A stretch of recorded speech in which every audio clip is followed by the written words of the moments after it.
Elle a très bien connu Jacques-Émile Blanche, elle a très bien connu toute une série des proches, mais ça n'a pas suffi, Walter Berry et des tas d'autres.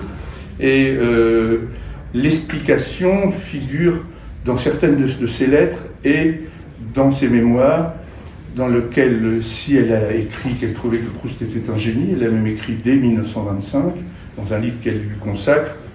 Elle ajoutera après que elle, comme James, n'ont pas souhaité le rencontrer.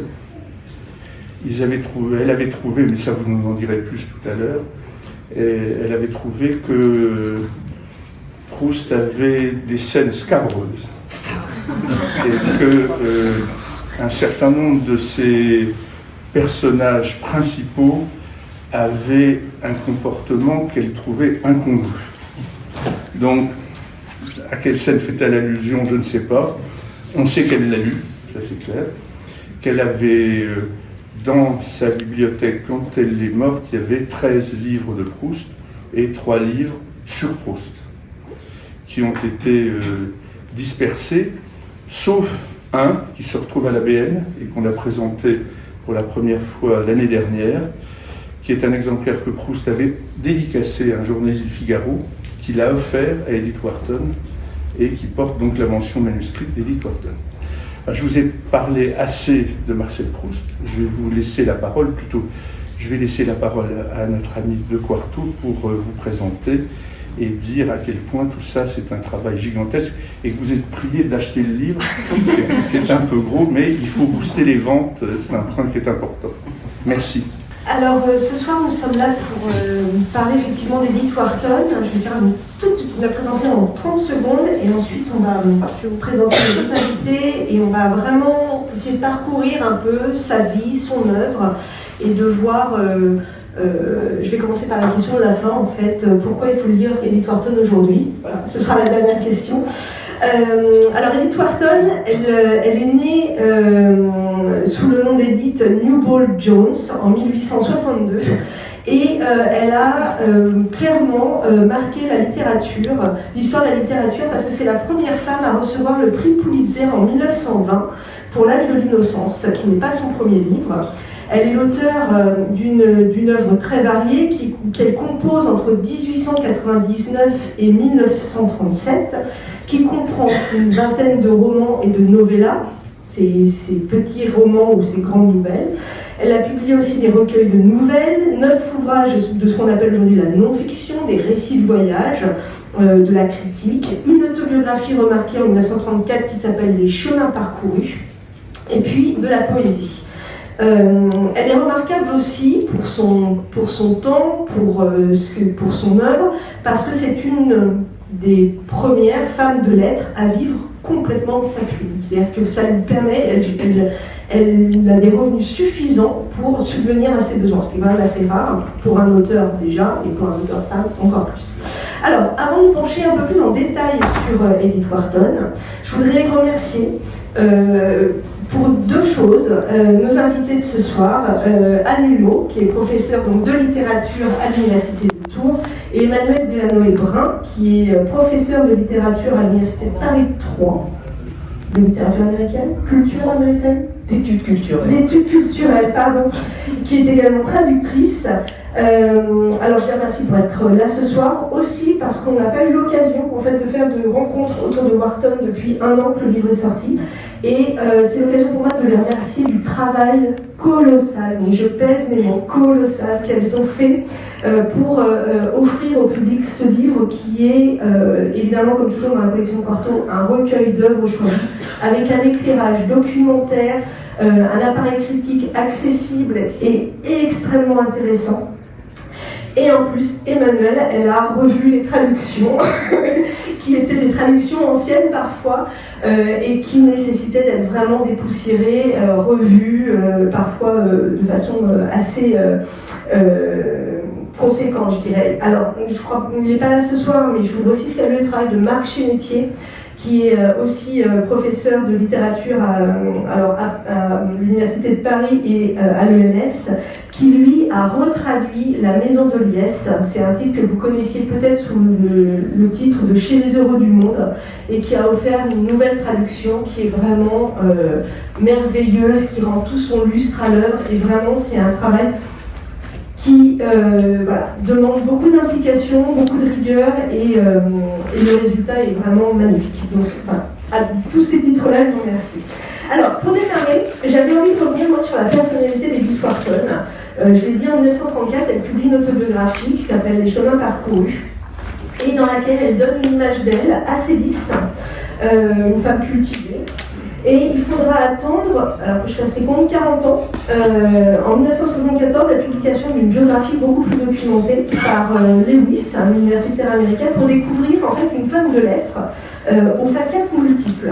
Alors, question très simple, qui est pour vous Edith Wharton? Est-ce l'aristocrate lettrée, distante, un peu cinglante, préoccupée par les mondanités plutôt que par la création littéraire?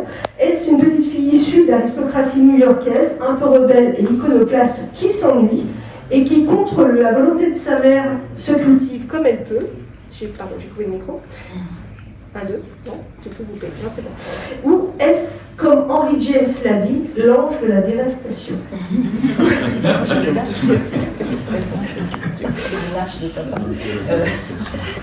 Alors, merci beaucoup pour cette question. Et je tiens à préciser que nous avons certes fait un peu de travail sur cet ouvrage, mais que Aude Sirier et Anne Sorensen ont fait elles-mêmes un travail de relecture qui dépasse l'entendement en réalité. Donc en fait, c'est peut-être plus leur ouvrage encore que le nôtre. Alors, on va repasser là, c'est Anne Sorensen qui est l'éditrice du volume. Voilà, moi je dirige la collection et je lui ai confié. Et voilà, c'est avec Anne et Emmanuel qu'elle a travaillé. Publié chez Gallimard, c'est extraordinaire. Voilà, c'est tout ce que je veux dire. Alors, qui était Edith Wharton? Elle était... Mais c'est vérité. Dans une maison proustienne, on peut dire que du bien de Gallimard. Exactement. Personne n'oserait dire le contraire. Je pense que là, on a affaire à des connaisseurs d'Edith Wharton, donc je ne suis pas sûre que je vous apprenne grand-chose en vous parlant d'elle, en fait. Hein. Moi, ce que j'aimais bien dans ce que j'ai pu lire sur elle, c'est qu'effectivement, elle a un humour cinglant. Elle a une ironie terrifiante et il valait mieux être de son côté que contre elle. C'est quelqu'un qui pouvait vous sortir des traits d'esprit qui vous assassinaient littéralement. Enfin, voilà, je ne vais pas forcément raconter d'anecdotes, mais enfin, elle était très connue comme ça. Elle avait des amitiés électives qui étaient à l'échelle d'une vie. Mais quand elle détestait quelqu'un, la personne le savait très très rapidement aussi. Et voilà, donc ça c'est le genre de personnalité extrêmement tranchante et d'une très grande générosité, parce que vous avez lu certainement des tas de choses sur ses relations avec Henry James par exemple, et le fait qu'elle l'a pris sous son aile, alors même qu'il avait quand même 20 ans de plus qu'elle, qu'il était à la fin terriblement jaloux du succès commercial qui était celui d'Edith Wharton, alors que lui-même restait très confidentiel. Et elle l'a aidé financièrement, elle a essayé d'organiser, elle a fait du fundraising pour son ami, et puis s'en est rendu compte et ça s'est très mal passé. Donc voilà, ça c'est un peu qui elle était. On la connaît peut-être un peu moins sur l'effort de guerre, hein, quand même, quand elle a passé quand même la guerre à Paris. Elle a contribué à la fondation de sanatorium, hein, pour les soldats revenus de guerre avec la tuberculose. Et toutes sortes de choses caritatives, mais de grande ampleur quand même, hein, qui nécessitaient une implication quasiment physique, est allée sur le front, etc. Alors en revanche, on a aussi des témoignages de ses camarades, des autres américaines, qui l'ont aidé à monter ces sanatoriums et qui ont dit on n'en pouvait plus, elle est insupportable. C'est une femme d'une autorité absolue, quoi. C'est hyper contrôlante en fait. Voilà. Donc elle est tout, et puis elle est aussi cette petite fille qui a souffert, qui a manqué d'amour, qui a appris à lire quasiment toute seule en écoutant sous la table les précepteurs de ses frères, qui n'a pas été envoyée à l'école, effectivement, qui est devenue érudite, qui a fini par piller littéralement la bibliothèque paternelle, et pour qui la culture était l'absolu. Enfin, je veux dire, c'est vraiment quelqu'un qui adorait ça. Je vais arrêter de parler. Je vais rajouter. Ouais, ajoute. Alors, je vais expliquer pourquoi j'ai passé tout de suite le micro à Anne Hulmeau, parce que Anne Hulmeau est une spécialiste d'Edith Wharton. Elle a écrit sa thèse sur Edith Wharton et elle a publié à plusieurs reprises sur Edith Wharton. Donc, vraiment, quand il y a des questions sur Edith Wharton, j'en réfère à Anne Hulmeau. Moi, je connais Edith Wharton parce que je l'ai enseignée à 2 reprises pour des cours d'agrégation. Et la première fois, c'était pour The Cost of the Country, donc j'avais travaillé sur le bouquin. La deuxième fois, c'était pour The House of Mirth, donc chez les Heureux du Monde, devenu La Maison de Liesse. Et là, j'avais travaillé sur le film. Donc, je connais Edith Wharton, moi, par son texte. Et quand il a été question de faire ce volume quarto chez Gallimard, j'ai immédiatement dit oui. D'abord parce que quand Anne me demande quelque chose, je ne sais pas pourquoi, mais ma capacité de résistance disparaît. Mais c'est aussi parce que c'est une autrice que j'aime énormément. Et que j'aime énormément pour ses contradictions. Parce que vous avez posé des questions en disant, bon voilà, est-ce que c'est la petite fille qui a une enfance pas très heureuse? Est-ce que c'est ce personnage ensuite qui arrive en France et puis qui effectivement, eh bien, à diverses occasions, se lance dans des entreprises qui sont quand même assez considérables, en particulier pendant la Première Guerre mondiale. Et moi, je dirais, c'est quelqu'un qui est à la fois, elle vient d'un milieu très privilégié, c'est quelqu'un qui naît dans l'argent. Elle vient de New York, elle vient d'une très grande famille, donc c'est quelqu'un qui vient avec un capital culturel et un capital financier, tout bêtement économique énorme, mais c'est aussi quelqu'un qui est extrêmement intelligente et qui a un regard extrêmement acéré sur son temps. Et résultat, ça va nourrir chez elle une espèce de tiraillement permanent entre la défense du monde dont elle vient et en même temps ce regard quand même très critique qu'elle a dessus. C'est quelqu'un qui va vivre une vie comme ça, à constamment essayer de réfléchir et de repenser à la fois sa place, le monde dont elle vient, qui est en train de connaître des grands bouleversements, le monde de l'argent de New York à la fin du 19e siècle, au début du 20e siècle, et un monde qui est en période d'énormes bouleversements. Et puis ensuite, eh bien, qui va commencer à mettre un peu le pied dans la modernité, elle est bien obligée, le monde change, et elle va essayer de réfléchir ce nouveau monde dans lequel elle est, dans lequel mais dans lequel elle doit s'acclimater. Et en fait, elle est constamment en train d'essayer de regarder ce que ça donne, ces différentes strates de son existence. Et ça fait une œuvre d'une puissante intelligence et d'une grande actualité, je trouve. Quelqu'un qui, comme ça, négocie et réfléchit. Négocie, c'est un vilain terme. Ça, c'est un anglicisme, pardon.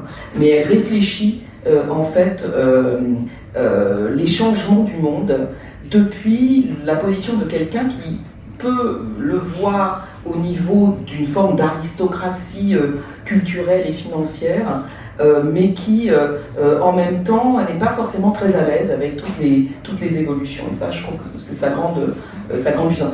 Et, par ailleurs, c'est une femme. Et c'est quelque chose qui est important dans son œuvre. C'est-à-dire, ces personnages sont des personnages féminins. Et voilà, la place des femmes à l'époque est quelque chose sur lequel elle essaie de réfléchir aussi. Moi, je voudrais qu'on revienne un petit peu justement sur son enfance. On va pas du tout faire de psychanalyse de bas étage, c'est pas ça du tout. Ce que je trouve intéressant dans le parcours d'Edith Wharton, c'est que vous l'avez dit, elle est issue d'un milieu très privilégié, aristocratique, new-yorkais. Et ce que j'ai trouvé assez intéressant dans sa vie, c'est de voir à quel point elle va essayer de s'affranchir. Elle va essayer de s'affranchir notamment d'une idée, elle va essayer de lutter contre. Elle va devenir en écrivant, elle va commencer par publier des poèmes que sa mère va publier à compte d'auteur. Elle va essayer d'avoir un statut d'artiste. Et ça, je voudrais que vous nous expliquiez, en fait, en quoi c'est honteux pour cette société new-yorkaise du début du XXe siècle, fin 19e, début 20e, fin 19e plutôt. Il y a ça. Et elle, en fait, finalement, assez tôt, elle a essayé de s'affranchir de ça.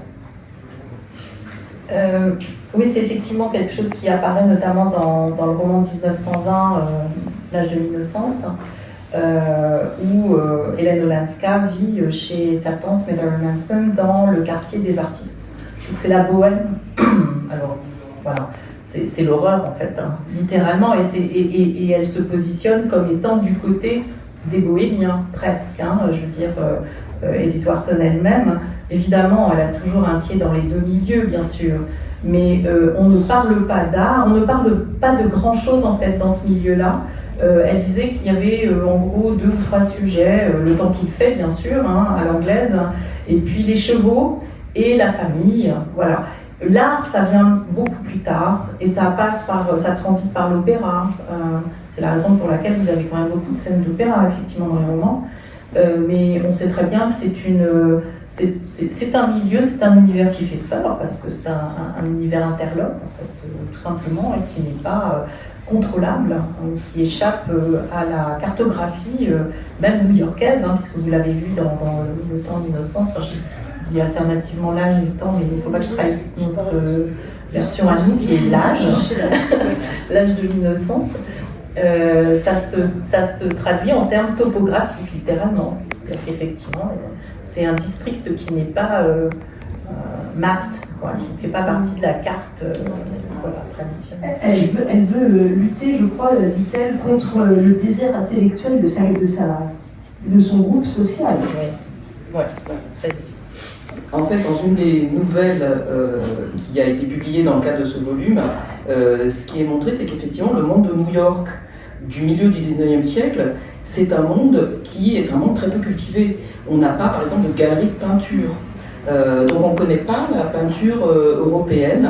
Il y a un peu de... Alors la littérature circule un petit peu plus, mais ce n'est pas quelque chose qui est valorisé, d'être intéressé par les choses des lettres.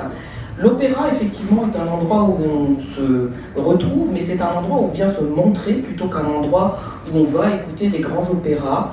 Et ça, la scène du début de l'âge de l'innocence le montre bien. En fait, ça commence par une scène d'opéra que le film de Martin Scorsese reprend bien.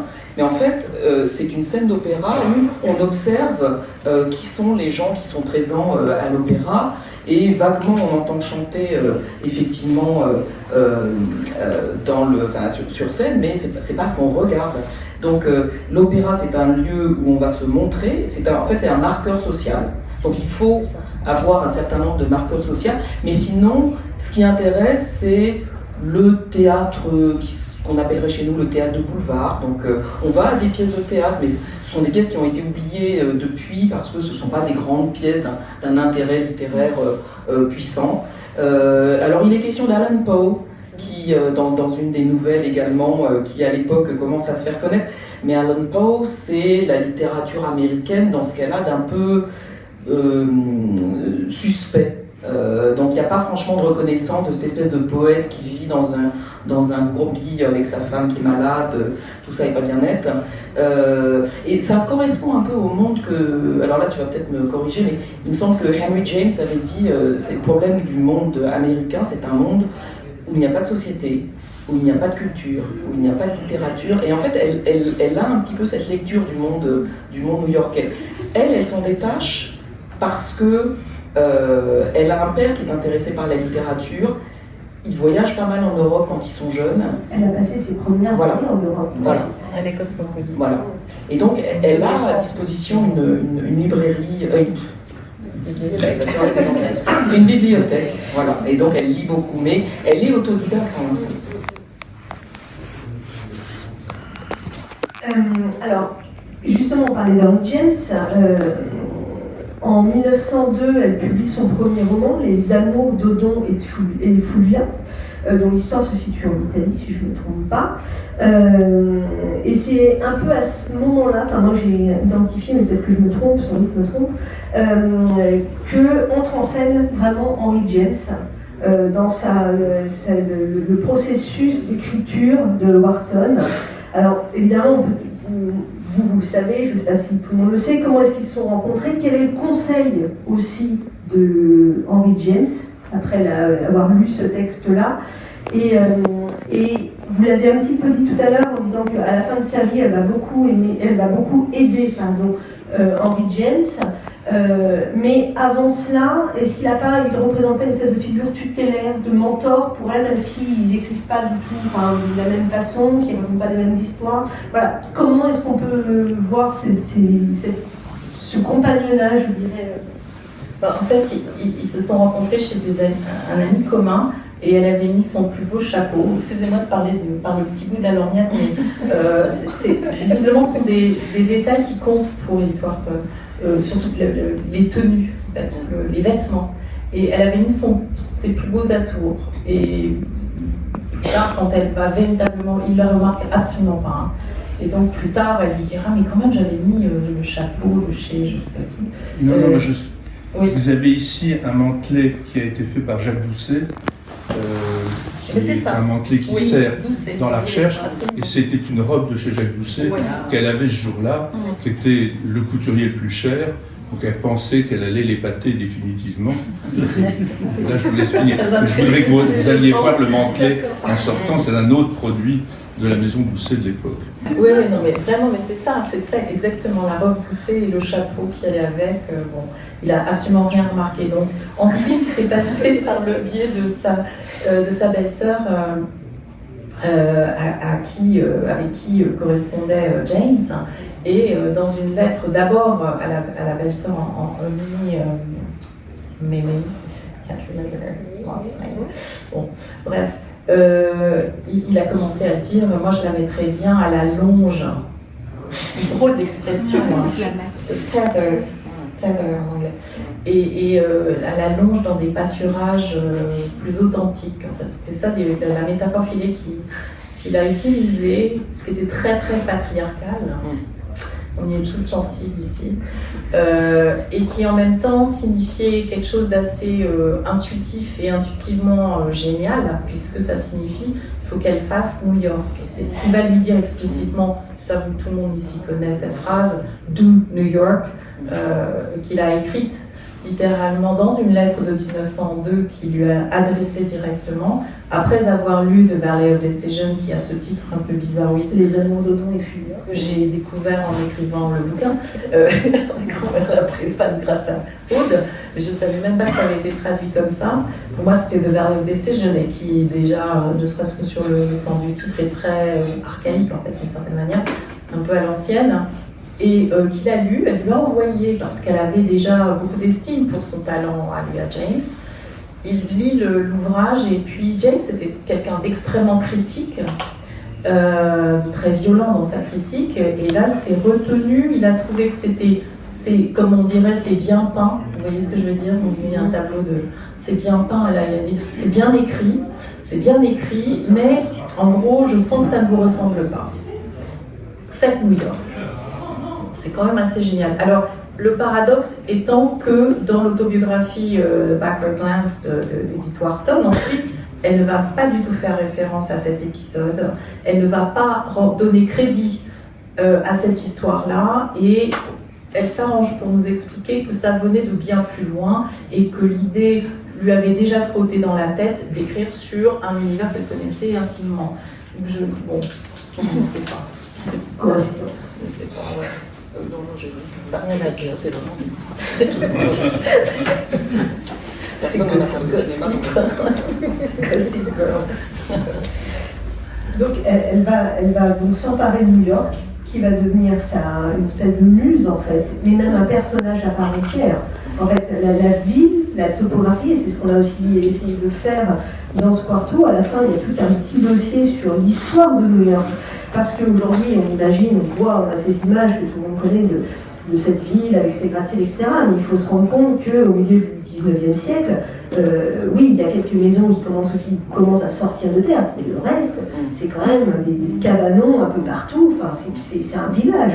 Et il y a des vaches, exactement. Moi, je me souviens d'avoir un jour édité des lettres de Paul Claudel, qui est ambassadeur qui est en mission diplomatique, je ne sais plus ce qu'il est au consulat, je crois, dans l'ambassade à New York, et il décrit, on est dans les années 1880, et bien évidemment, déjà, ça a commencé à prendre un peu forme, mais ça reste très loin, et c'est vrai que c'est intéressant d'avoir cette idée-là au fil des romans et des nouvelles qu'on a dans ce volume, on retrace l'histoire de New York. Et puis, il y a quelque chose qui occupe justement dans cette évolution historique, quelque chose d'intéressant qui se transpose au niveau de la société, mais ça je vais vous laisser l'expliquer. On est en période d'une grande mutation sociale, avec l'ancienne aristocratie qui voit monter ces nouveaux riches, ces loups de Wall Street. Et là, c'est vraiment, voilà, c'est des clans, c'est des codes, des étiquettes.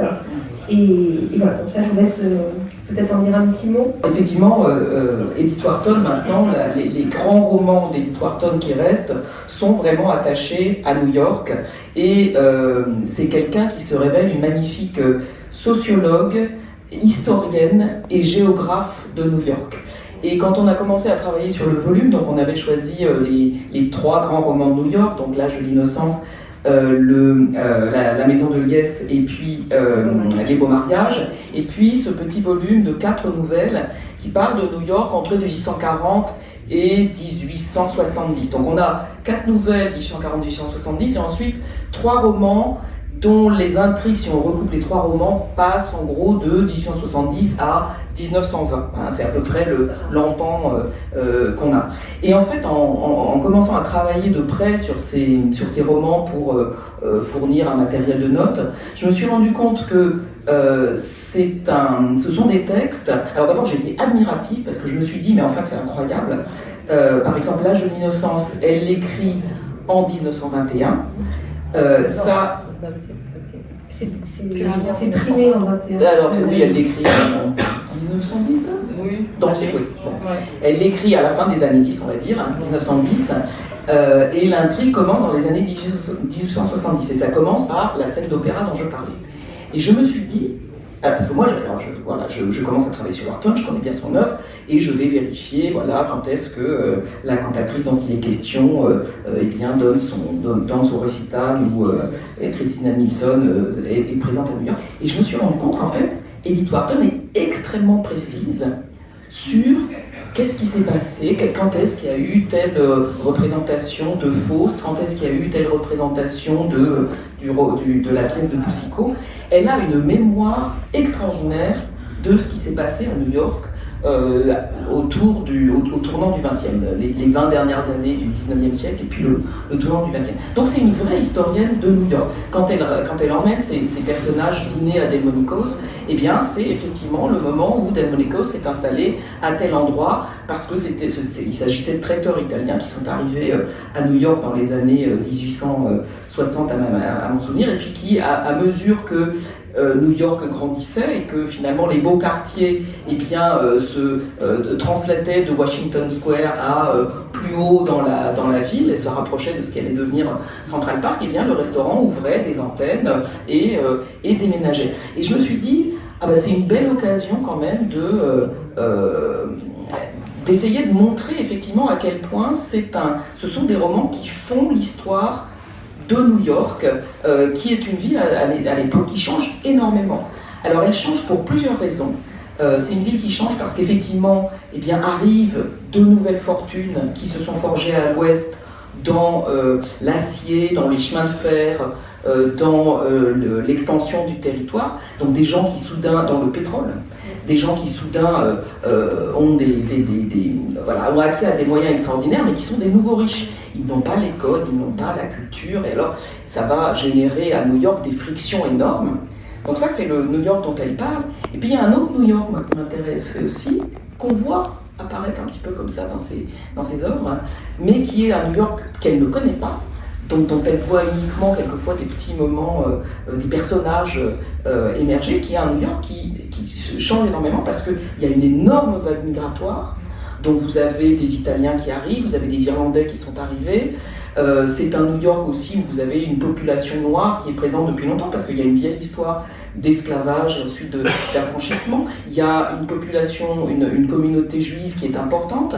Et donc on voit, là on a un personnage juif, là on a un moment, une marchande de fruits et légumes qui est irlandaise et qui représente comme ça cette espèce de peuple désagréable dont il faut se détacher parce que voilà, il montre une ville dont les personnages sont complètement étrangers. Et donc il y a ces deux New York là, c'est une ville qui change énormément. Donc c'est une ville qui monte vers le nord, où l'aristocratie monte vers le nord parce qu'elle cherche à se désembourber de ces quartiers qui deviennent extrêmement denses, où il peut y avoir des problèmes de salubrité. Donc on grimpe vers le nord petit à petit, et on le voit dans ses ouvrages. Et alors, par exemple, vous avez un moment, il y a une partie de la vieille aristocratie qui va rester à Washington Square, qui est un carrefour extrêmement important. Et puis les nouveaux riches vont monter, construire des palais sur la 5e avenue. Et alors, Ondine Sprague elle comprend pas ces géographies urbaines. Et je me disais, bon, si Ondine Sprague ne les comprend pas, c'est peut-être bien de les expliquer aux lecteurs français, parce que voilà, c'est des nuances qu'on a, nous, un peu perdues. Et puis nous, on voit New York d'aujourd'hui, on voit cette ville absolument gigantesque. Il faut comprendre un petit peu comment elle a évolué. Mais Lily Barthes les comprend très bien. Ah, Lily Barthes, oui, ça c'est autre chose.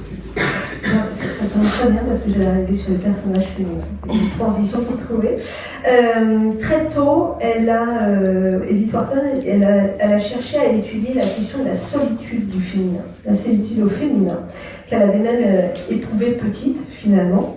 Et elle va brosser donc une galerie de portraits de femmes, de personnages vraiment très intéressants, pour à différents points de vue, parfois très agaçants aussi, et qui révèlent en fait toute la complexité d'être une femme au début du 20e, surtout dans ce milieu soumis à une étiquette très stricte, à des codes. On va dire qu'Edith Wharton soit particulièrement tendre avec ses congénères, je dirais. Alors, une question très simple, peut-être un peu bateau, mais ce serait intéressant de vous entendre toutes les deux. Parmi tous ces personnages féminins, donc on a cité Lily Barthes, il y a Ondine Sprague, il y a Isabel Archer, Helena Hanska. Pour vous, chacune indépendamment, vous n'êtes pas obligé d'être d'accord, quel est le plus intéressant? Quel est celui qui vous intéresse le plus, ou que vous préférez, ou que vous détestez, et pourquoi? Alors bon, Lily Barthes est vraisemblablement quand même le personnage le plus creusé, je dirais, puisque un roman entier lui est consacré. Et c'est une personne que nous suivons depuis ses 29 ans jusqu'à, alors sans doute pas tellement plus âgée malheureusement, puisque tout le monde a lu le roman ici. On spoil rien. Non, il y a des... Non, pas tout le monde. Au fond de la salle. Mes camarades là-bas au fond qui n'ont pas encore lu celui-là. Il est en vente à la sortie de l'enfant. Bon, je ne dis rien, mais ça ne se termine pas très bien. Et voilà, mais cela dit, c'est quand même son plus grand roman, son premier grand roman en 1905, c'est quand même très tôt dans sa carrière, même si elle a déjà 40 ans, mais tout de même, et là, elle fait un chef-d'œuvre psychologiquement parlant. C'est très très impressionnant, avec cette idée du déterminisme. En même temps, évidemment, il y a beaucoup d'arbinisme aussi. Enfin, on sent les courants de pensée qui traversent le roman. Et puis, évidemment, il n'y a pas que Darwin, déterminisme, le réalisme, les satiristes, les fabulistes, enfin pas les fabulistes, c'est autre chose, mais Thackeray, Vanity Fair, enfin, l'intertexte est d'une richesse très très très impressionnante, ce qui est absolument délectable pour un doctorant, par exemple, qui passait beaucoup de temps. Et tout ça pour dire que ce personnage-là est extrêmement crédible, en fait. Elle est très crédible. On n'a pas véritablement... Mais alors, ça c'est assez prodigieux. On en parlait, on n'a pas véritablement d'empathie nécessairement pour elle tout de même. Donc elle arrive à ne pas nous la rendre sympathique pour autant. Mais on aura une discussion avec la salle, bien sûr, parce que ça m'intéresse aussi, savoir comment ça a été comment c'est perçu, ressenti, perçu, voilà. Donc voilà, effectivement, et ce personnage commence à 29 ans, elle est déjà trop âgée pour se marier. Et voilà, on a tous compris ça. Et ce qui est aussi assez dérangeant, c'est finalement que l'Inkipi, donc la première page, est perçue par un homme. En réalité, la description transite par le regard de Selden. Et c'est lui qui voit la femme. Donc la femme n'a pas sa voix. Et le seul moment du roman où Lily Barthes s'exprime, c'est par son corps, c'est par ses lignes, ses courbes flatteuses. Et lorsqu'elle est à moitié nue, nous dit le texte, mais évidemment elle n'est pas nue, et à travers la scène des tableaux vivants. Vous vous souvenez peut-être des tableaux vivants, qui a fait l'objet d'énormément d'écrits. On a tous écrit sur cette scène-là. Voilà. Pourquoi ? Parce qu'il se passe quelque chose d'un petit peu paradoxal dans cette scène. On a la révélation d'un personnage qui se met à nu devant les autres, puisque vous savez ce que c'était que les tableaux vivants. Vous étiez dans des maisons individuelles, et puis vous mettiez en scène des tableaux qui existaient réellement, des Raphaël, des Poussins, etc. Et vous vous déguisiez, de la haute société, les femmes en particulier, se déguisaient et formaient ces tableaux-là. Donc il y avait une forme d'imitation et de mime. C'était souvent très impressionnant. On a des photos du début des années 1900. Et puis, ce qui se passe dans cette scène-là, c'est en même temps que c'est la scène la plus intertextuelle qu'on puisse imaginer. C'est-à-dire que vous pouvez trouver des références à d'autres écrits dans cette scène-là.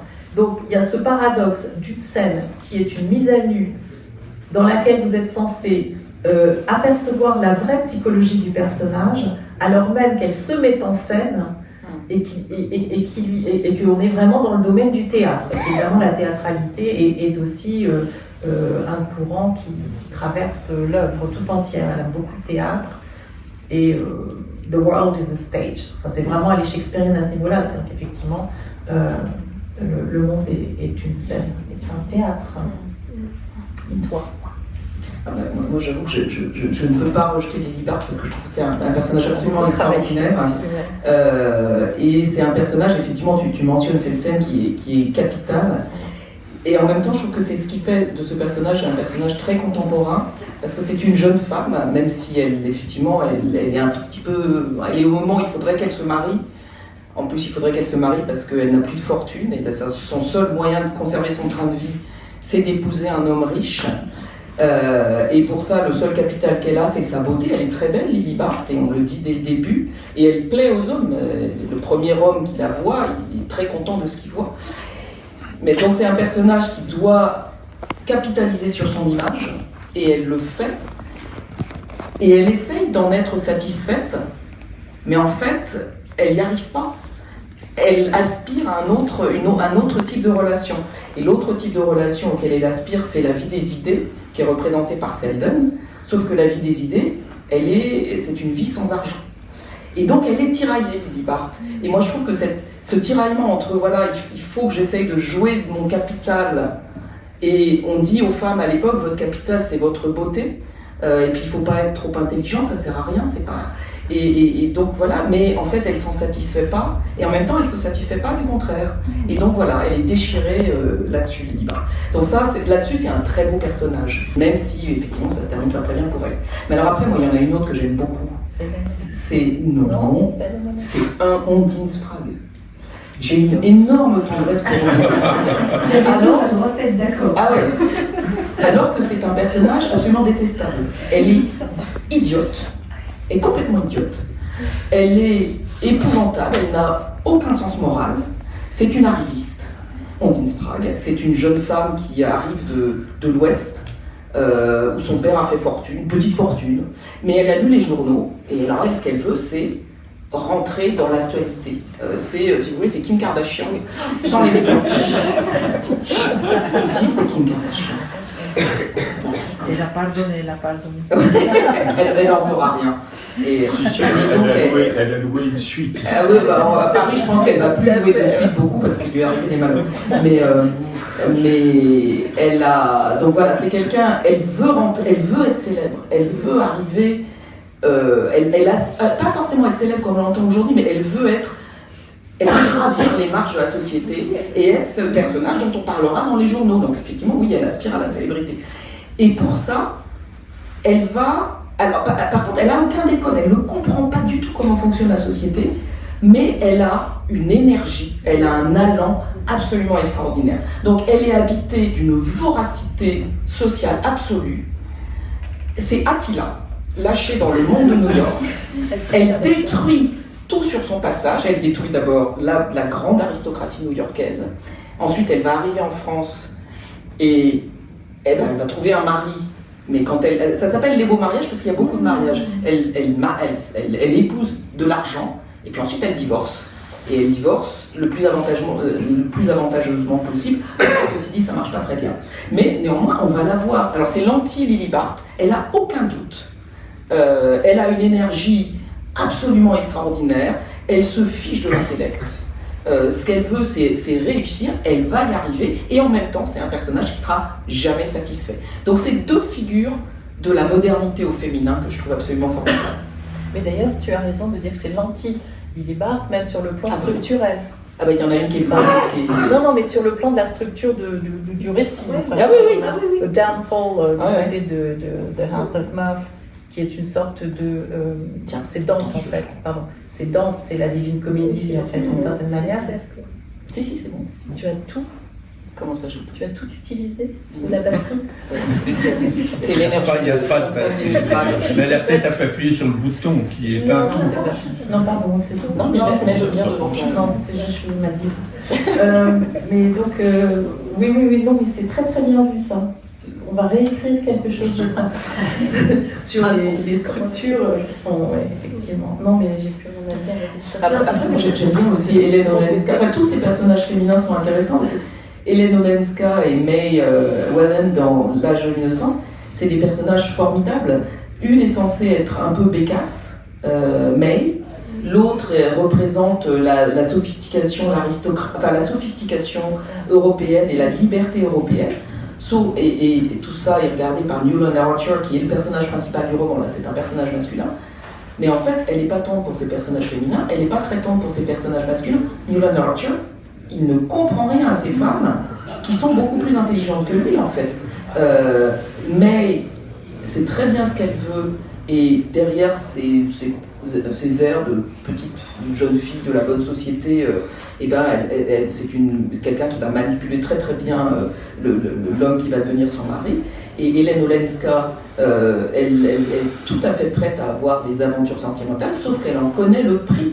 Et là-dessus, vous avez Newland Archer qui tergiverse entre les deux femmes, qui voudraient tout. Mais les femmes, elles savent qu'on ne peut pas avoir tout dans ce roman. Mais c'est là où c'est intéressant, justement,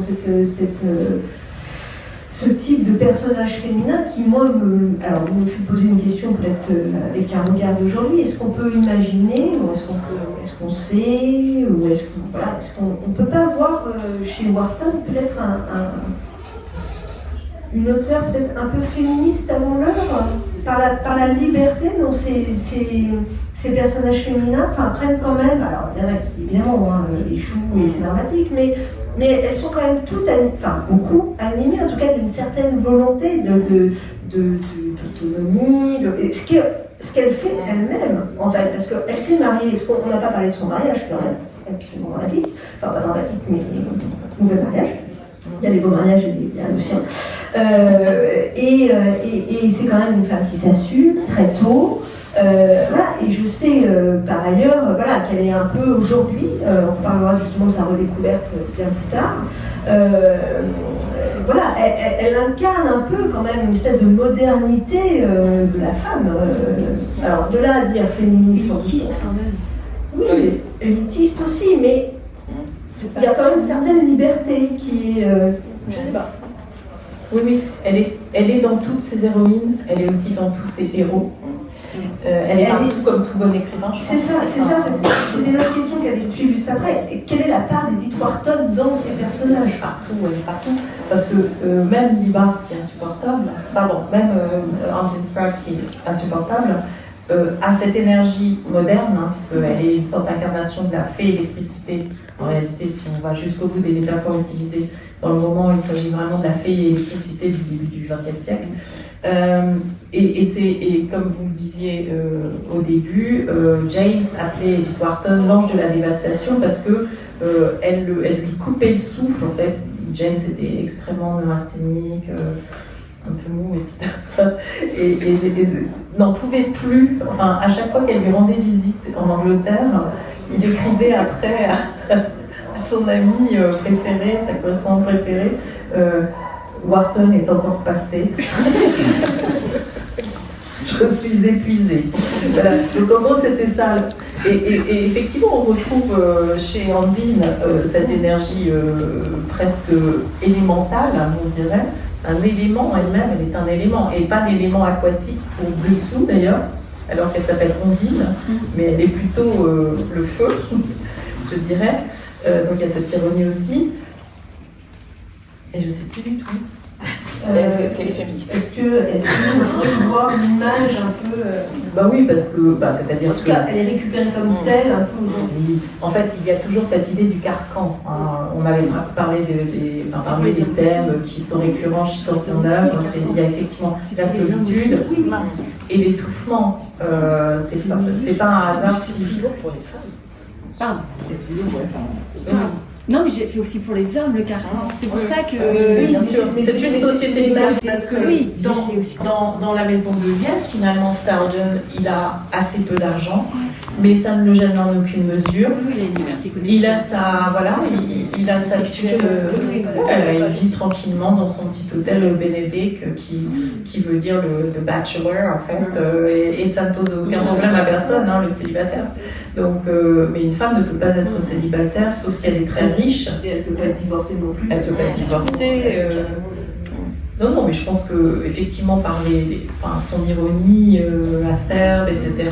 Elle dénonce. Elle dénonce. En tout cas, elle critique un système. Bien sûr. Peut-être sans volonté de porter un message particulier. Il n'y a pas forcément de... Et pour moi, Hélène Olinska est justement ce personnage. Alors, moi, je l'ai vu comme un personnage platonicien, comme une espèce de qui accouche les esprits et qui pose les bonnes questions à Llewellyn Archer tout au long du roman, qui est une sorte de diotime. Enfin, si vous avez lu le banquet de Platon, ce qu'on a tous fait en terminale, je crois. Enfin, c'est moi. C'est ça, je n'ai pas parlé d'un banquet, mais enfin, bon, on dit que, elle a dit que, et elle est la maïoticienne. Et pour moi, effectivement, Hélène Olinska est la maïoticienne qui redeems, qui sauve l'image de la femme aussi. C'est-à-dire que d'un côté, on a ces jeunes filles soi-disant candides et innocentes qui sont censées ne rien comprendre à rien, et c'est comme ça qu'on les a éduquées. On verra bien, évidemment, en lisant le roman, qu'il n'en est rien, et qu'elles savaient des choses, et qu'elles étaient stratèges elles aussi. Et de l'autre, il y a les matrones, qui en savent, mais qui sont tout entières dévolues au conservatisme et à la conservation de leur tradition familiale. Donc, au milieu, il y a ce personnage extraordinaire qui est Hélène Olinska, qui a été merveilleusement incarnée par Michelle Pfeiffer, dont on est tout amoureux ici, je pense. Moi, en tout cas. Et qui la joue merveilleusement bien. Effectivement, dans le film de Scorsese, avec Daniel Day-Lewis en face, et la petite... Winona Ryder, qui joue à la perfection la candeur fausse en réalité, puisque on relit, voilà. C'est bien ce que j'ai vous faites plus de transition, c'est super. Du coup, ça nous emmène sur le volet justement un peu des débats du cinéma. Dans le volume, on a consacré un dossier qu'on a intitulé De l'écrit à l'écran, me semble-t-il. C'est pas original en fait.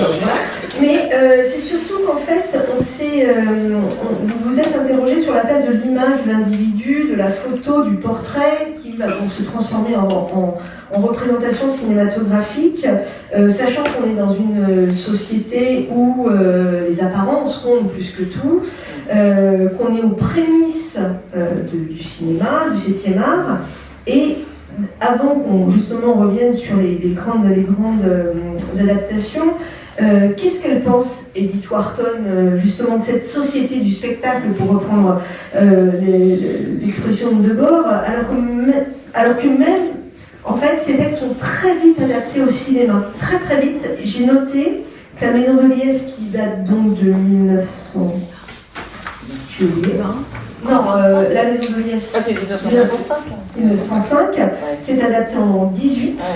L'âge de l'innocence, publié en 1920, est adapté en 24. Donc, qu'est-ce qu'elle en pense alors que je sais ce qu'elle en pense, c'est sans la question. Voilà.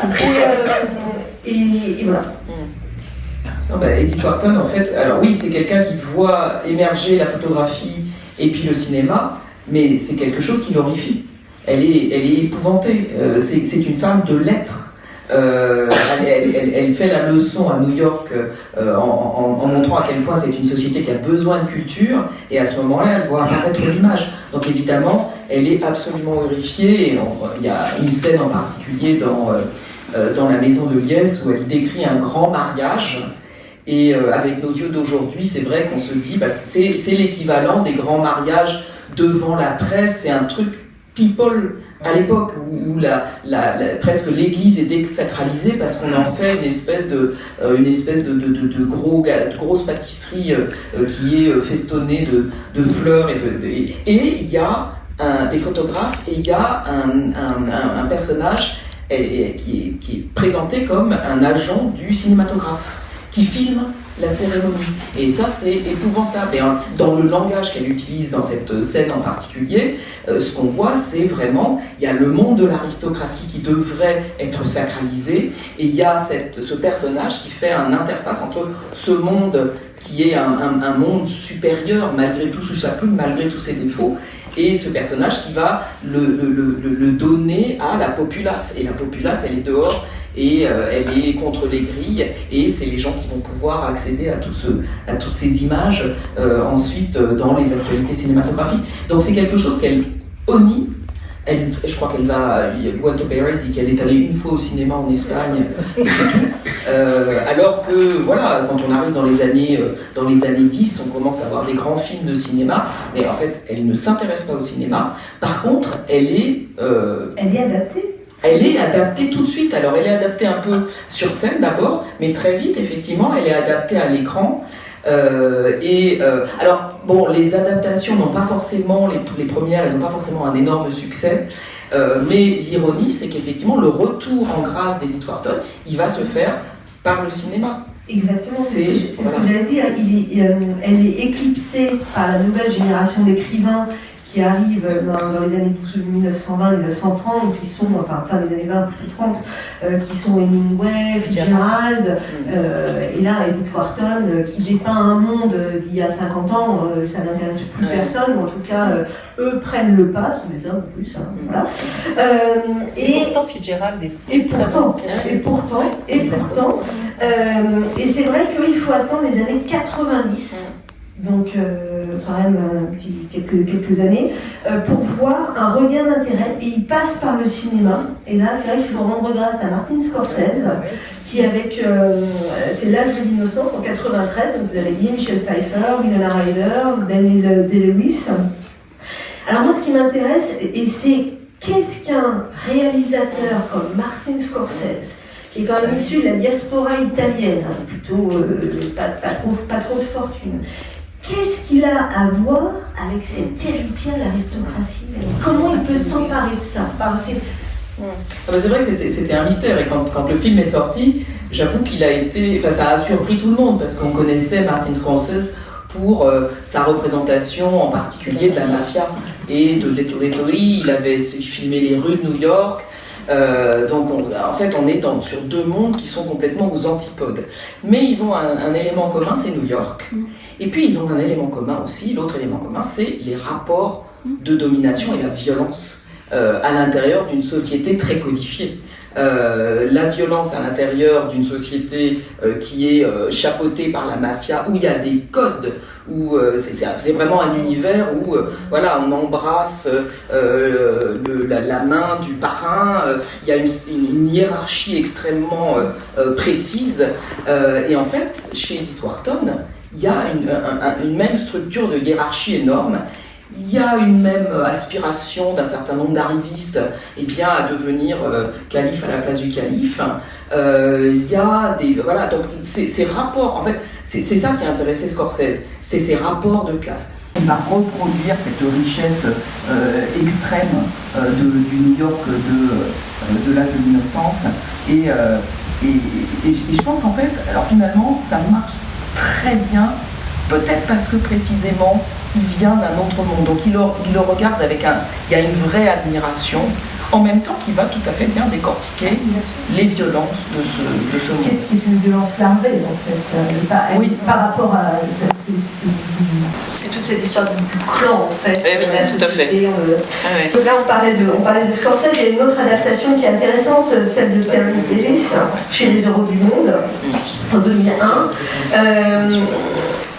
Est-ce que, alors vous avez répondu pour Scorsese, mais est-ce que Davis est aussi proche que Scorsese, alors c'est une analyse plus filmique, je dirais, de l'univers de Wharton? Est-ce que finalement aucun des deux n'a trahi vraiment, trahi l'esprit? Sur cette question. Alors ça, en fait, c'est toute la question de l'adaptation, en fait. Qu'est-ce qu'on fait quand on adapte? Est-ce qu'on adapte un roman qui existe dans l'absolu, ou est-ce qu'on adapte la lecture qu'on a du roman?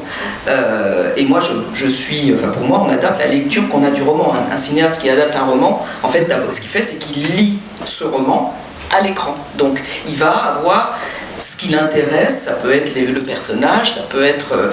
il y a plein d'entrées dans un ouvrage. Alors Terence Davis, je ne sais pas s'il est moins connu que Martin Scorsese, c'est bien qu'on en parle aujourd'hui parce qu'il est mort il n'y a pas très longtemps. C'est un grand cinéaste britannique, mais c'est un grand petit cinéaste, c'est-à-dire il a toujours fait des petits films, parce que lui aussi il vient d'un monde qui est aux antipodes de Edith Wharton, il vient d'une famille ouvrière, c'est quelqu'un qui est arrivé au cinéma par le miracle d'une forme de véritable engagement dans l'art, alors que c'est quelqu'un qui était parti pour être comptable, et c'est quelqu'un qui a une œuvre extrêmement personnelle, parce que en fait c'est quelqu'un qui s'est trouvé toujours en marge du monde dans lequel il grandissait. C'est très vite homosexuel, il grandit dans une famille ouvrière et catholique, ça se passe pas très bien, ni à l'école où il va, ni avec son père en particulier, il en parle dans ses films. Donc on peut se dire, là aussi, moi je m'étais dit, quand même, étonnant pour Terence Davis de choisir d'adapter La Maison de Liesse.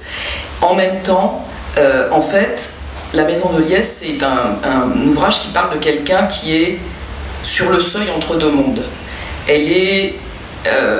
Elle a vécu, elle a grandi dans la richesse, mais son père a perdu toute sa fortune, donc elle peut se précipiter dans la pauvreté. Il faudrait qu'elle se marie, mais elle n'a pas envie de faire les sacrifices qui vont avec l'idée d'épouser quelqu'un simplement pour son argent, alors que le prétendant qui pourrait satisfaire à cet aspect-là de son exigence, c'est un type qui est d'un manque d'intérêt. Percy Grice, il est gris, quoi. Et évidemment, je la comprends, elle n'a pas envie de passer sa vie avec ce type-là. Et donc voilà, c'est quelqu'un qui est comme ça, sur le seuil d'un monde auquel elle aspire, mais avec lequel elle a des difficultés. Et Terence Davis, il parle toujours de ça. Et en fait, il va lire le roman comme ça. Donc il ne fait pas du tout la même lecture que Martin Scorsese. C'est pas la richesse qui l'éblouit, c'est par contre la situation du personnage, voilà, qui tremblote entre deux mondes, et il fait une lecture il lit le personnage de façon beaucoup plus gentille que ce qu'en fait Edith Wharton. Il est beaucoup plus en empathie avec son personnage, qui est joué par Gillian Anderson, qui présente vraiment une performance absolument remarquable, et il en fait un grand mélodrame. Voilà. Ça, c'était notre... De quoi? Oui, alors ça, on n'a jamais été d'accord là-dessus. Moi, j'adorais le Scorsese et elle adorait le Davis. Mais j'aime beaucoup le Scorsese aussi, mais je trouve que le Davis, mais bon, ça c'est personnel. Elle est beaucoup plus cérébrale que moi, Emmanuel. Parce que moi, ce que j'aimais chez Scorsese, c'était tous les gants que déposent les jeunes gens qui vont aller danser dans la salle de bal. Et il y a cette espèce de focus sur des objets. Et Scorsese a bien senti ça, cette espèce je dirais que l'objet est un actant chez Bronson aussi. Il y a beaucoup d'objets, en fait, qui ont des rôles, qui ont des fonctions. Et Scorsese a bien senti ça. C'est vrai, et c'est toujours extrêmement vivant, en fait. L'univers scorsésien est quand même un univers qui circule. D'ailleurs, je crois que c'est une sorte de long travelling, hein, la première scène qui nous amène comme ça dans la salle de bal. Enfin, c'est passionnant. Mais c'est vrai, mais c'est vrai qu'il y a un film qui est un film hollywoodien, il y a un film qui est un film britannique, c'est pas les mêmes moyens, c'est pas les mêmes cultures. C'est pas les mêmes, mais c'est intéressant justement de voir la façon dont c'est abordé, traité, retraité, adapté. Mais là-dessus, Davis, alors moi je trouve qu'il a fait un travail, pardon, il faut pas me lancer sur lui, il a fait un travail éblouissant avec un budget microscopique, mais lui, alors c'est pas l'objet qui va l'intéresser, c'est l'image. Et il fait pas des tableaux vivants, enfin, il y en a un quand même, il y a une scène de tableau vivant évidemment, mais en fait il travaille sur le rapport du personnage féminin à l'image. Et on voit plusieurs scènes qui sont des scènes très lentes, où Lily Bart, où Lily Bart attend. Elle attend et elle se pose en magnifique image. Elle est formidable, elle est superbe.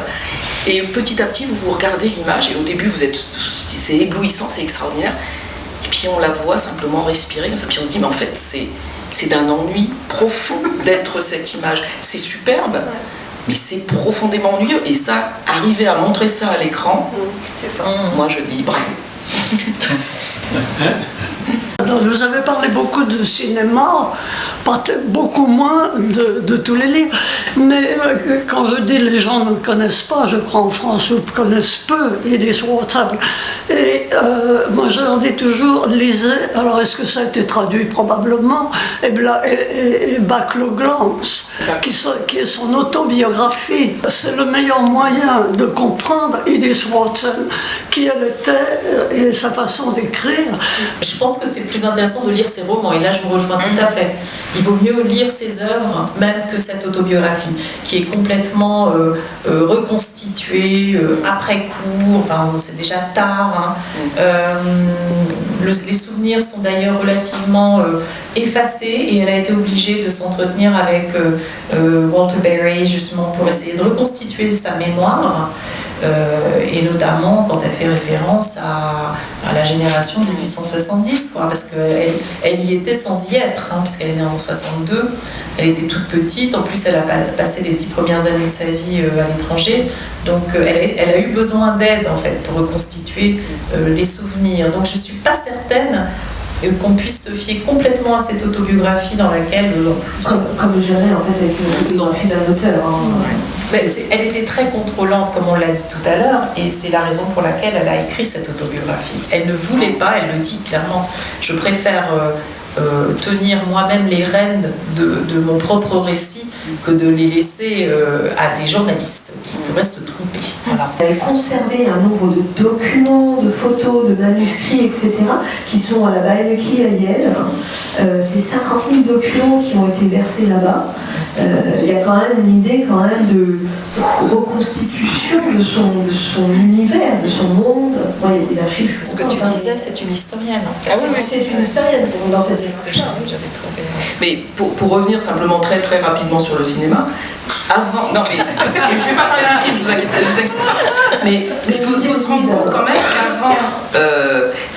qu'avant en gros la sortie du Scorsese puis du Terence Davis 10 ans après, il y avait les romans de Edith Wharton dont on parlait, c'était Ethan Frome, qui est un joli petit roman très intéressant, très curieux, très bizarre, qui parle pas du tout de New York, qui est plutôt une espèce de conte sombre sur des psychologies torturées de personnages qui vivent dans un pays d'hiver constant. Il y avait Summer, mais tous les deux on les connaissait encore parce qu'ils avaient été adaptés à la télévision très souvent. En fait, pour les États-Unis et pour le monde, la mise en lumière de Edith Wharton, ça a vraiment été Scorsese. C'est-à-dire en France, oui, elle avait été traduite, mais on l'a redécouverte à cette occasion-là. Ça a été retraduit, mais les traductions, elle a été traduite tout de suite en France. donc à peu près en même temps que ces romans paraissaient aux États-Unis. Mais ensuite, en fait, son œuvre a été plus ou moins oubliée. Et donc, le cinéma, mais ça, l'adaptation, c'est quand même extraordinaire, ça remet sur le devant de la scène littéraire des auteurs. Maintenant, c'est des adaptations qui datent. C'est 93, donc il y en a une qui a 30 ans, il y en a une qui a 20 ans. Mais Edith Wharton, on continue à en parler. Voilà, et on fait des quartos. Et je trouve que c'était une excellente initiative. C'est une des rares femmes bibliophiles. Oui. C'est aussi une spécificité, puisque les femmes lisent, mais ne collectionnent pas. Et elle, le fait qu'elle collectionne, qu'elle fasse très attention à ce qu'elle a, elle a une masse gigantesque devant elle, aussi bien en France qu'aux États-Unis, et ça c'est un point très très particulier. J'ai une petite question sur l'influence de Gustave Flaubert sur l'œuvre de Wharton, parce que on sait qu'elle a lu Flaubert, qu'elle a beaucoup aimé, et dans les personnages en particulier, je me demandais si Lily Barthes n'était pas une cousine américaine de Emma Bovary. Oui, il y a des bovarismes évidemment chez Lily Barthes, et c'est assez explicite d'ailleurs, il y a des paragraphes entiers qui en parlent, et avec cette idée que oui, si elle avait pu, si elle pouvait, etc. Même sa perception du personnage masculin, Lawrence Selden, qui est une espèce son incapacité à rentrer dans cette société avec les codes, et parce qu'elle est tout le temps à côté. Sauf qu'on est loin de la province. Par contre, on est aux antipodes de la province.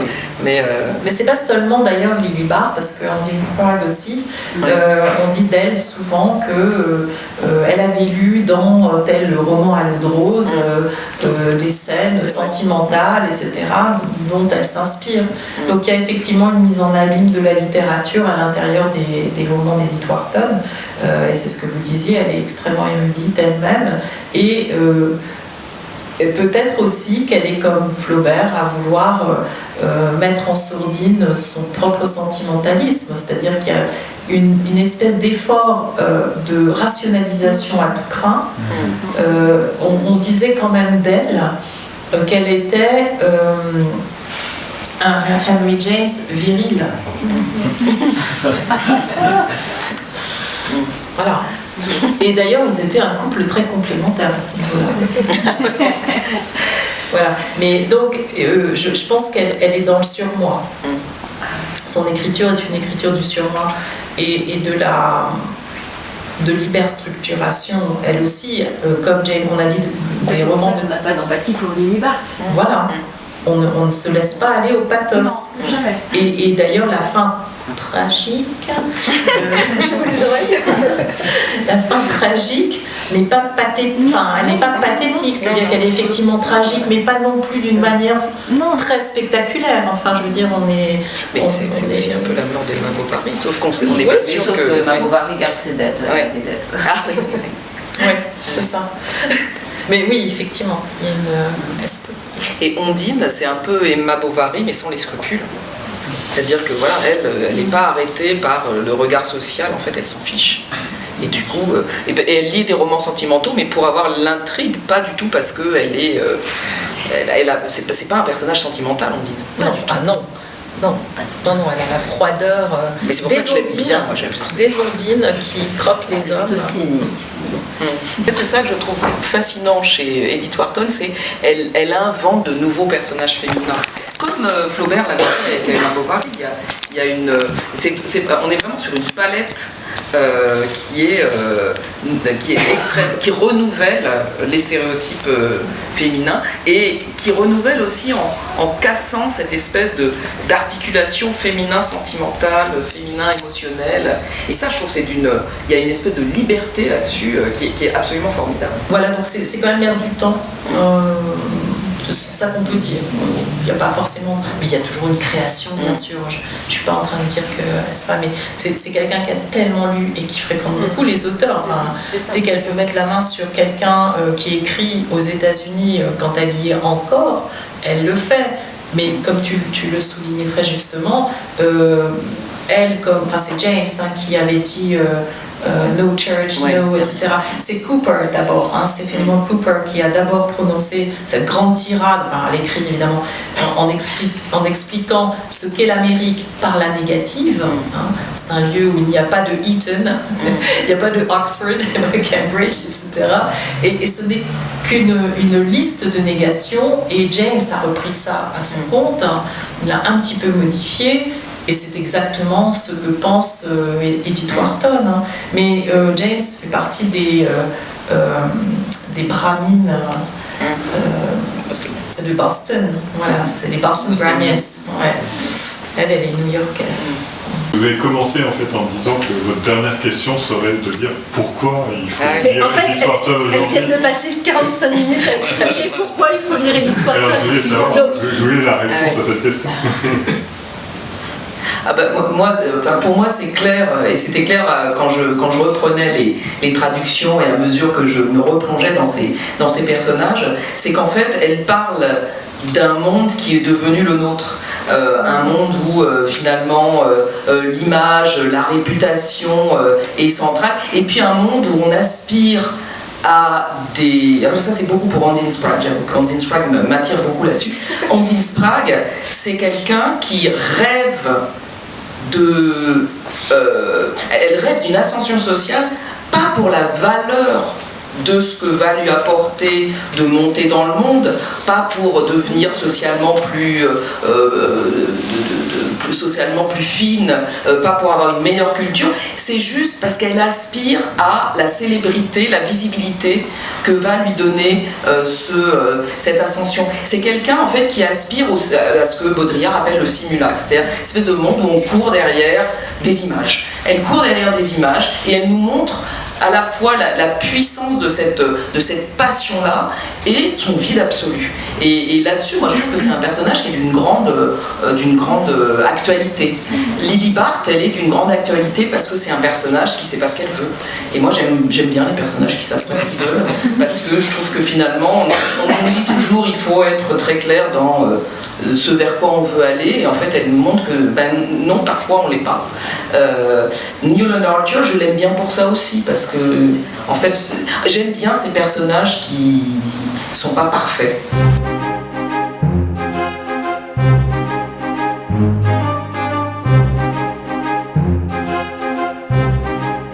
Thank you.